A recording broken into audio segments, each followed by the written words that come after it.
come to me and you want to fight me and you like square off like in a boxing stance, I can run away from you. War teaches you the most when things go wrong. Attention! What have you heard about a great soldier? Nothing? Okay, we'll tell you what we've heard. A great soldier leads millions into battle and out of battle. To be considered a great soldier, you must be a great leader worth following. A great leader projects attributes like influence, confidence, and discipline. So, are you a great soldier? Are you like retired U.S. Navy SEAL officer Jocko Willink? During his time as a Navy SEAL, Jocko was a courageous and exceptional officer. He was also an inspirational leader. Under his leadership, his team, Task Unit Bruiser, became a highly decorated Special Operations Unit. Jocko has since retired from the Army, but still lives a vibrant life and owns different businesses.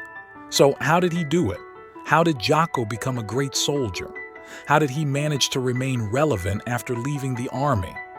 Join us today as we explore the life of Jocko Willink. Don't forget to subscribe if you will also be strong enough for the Navy SEALs, and welcome to a new episode of Who Is. Early life and military career.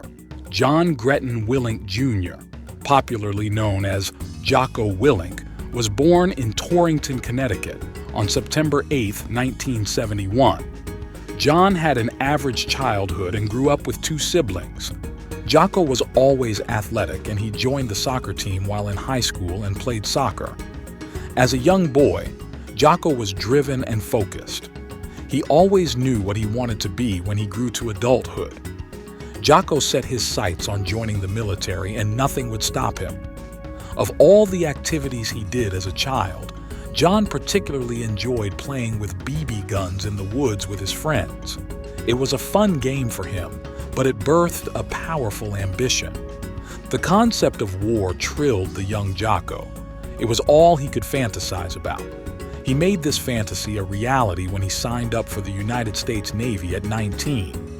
After he completed the Navy recruit training and radio man school training, Willink reported to Basic Underwater Demolition or SEAL training at Naval Amphibious Base Coronado. This was harsh training. It was hard, and there were more failures than successes. Jocko wouldn't be a failure. He was far too determined for that. He graduated when many failed. To Jocko, the training was the easiest part of his military career. On Jocko's first deployment, he was sent to Baghdad, Iraq, where he was the platoon leader.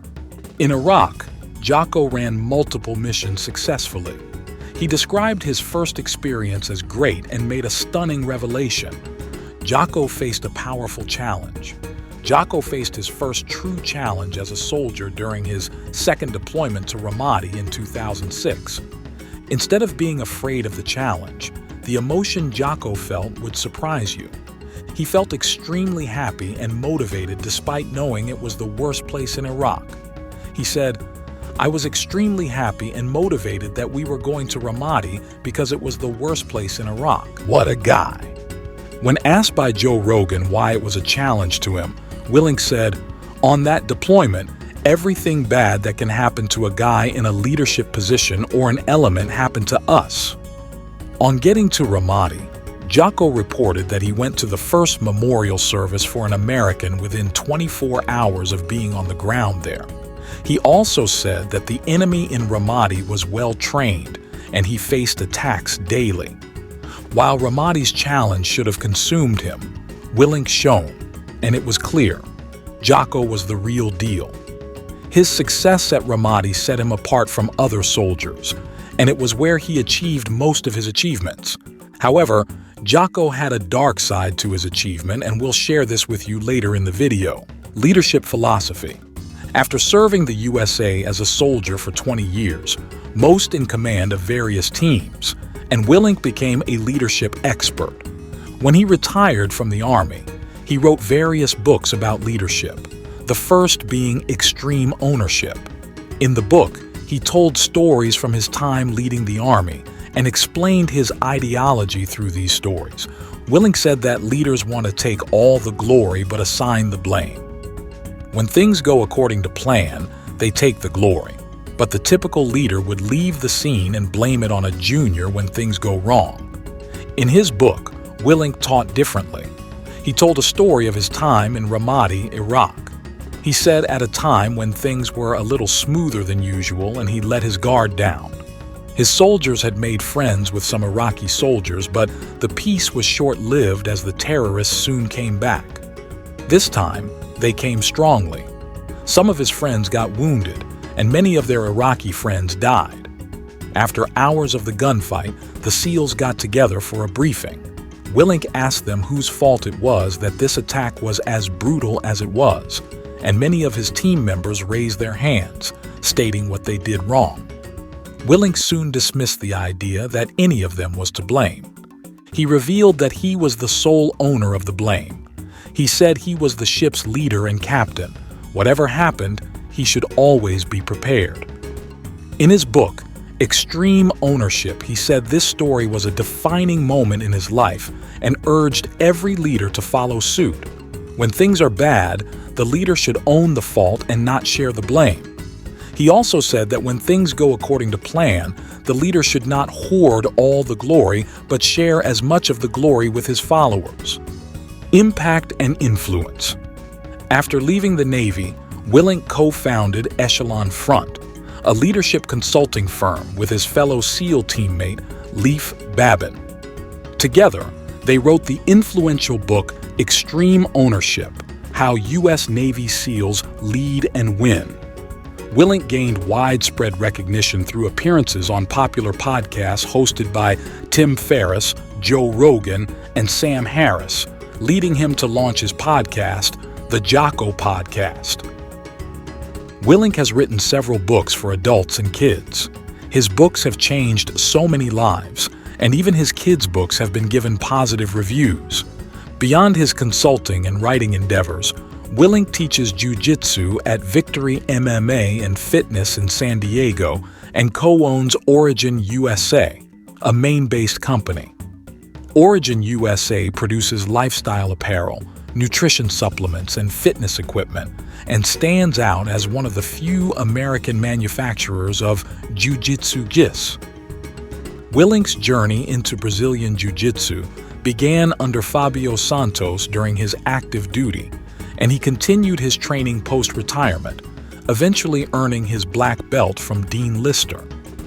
He's become a respected figure in the sport, mentoring numerous practitioners, including his daughter, whom he promoted to blue belt in September 2022. On December 28, 2015, Willink launched his YouTube podcast, supported by a dedicated website. Today, his YouTube channel boasts 1.8 million subscribers, contributing to his widespread influence in both the military and martial arts communities, personal life, and hobbies. Jocko is driven, but not at the expense of having a life. He married Helene Willink in 1997. Helen was a flight attendant for British Airlines. They crossed paths in Bahrain and felt an immense spark between them. The couple have 4 children and live in San Diego. Jocko and Helene both co-founded Victory MMA and Fitness Gym. The two have a family that serves as a support system, where Jocko slacks, Helene takes over, and vice versa.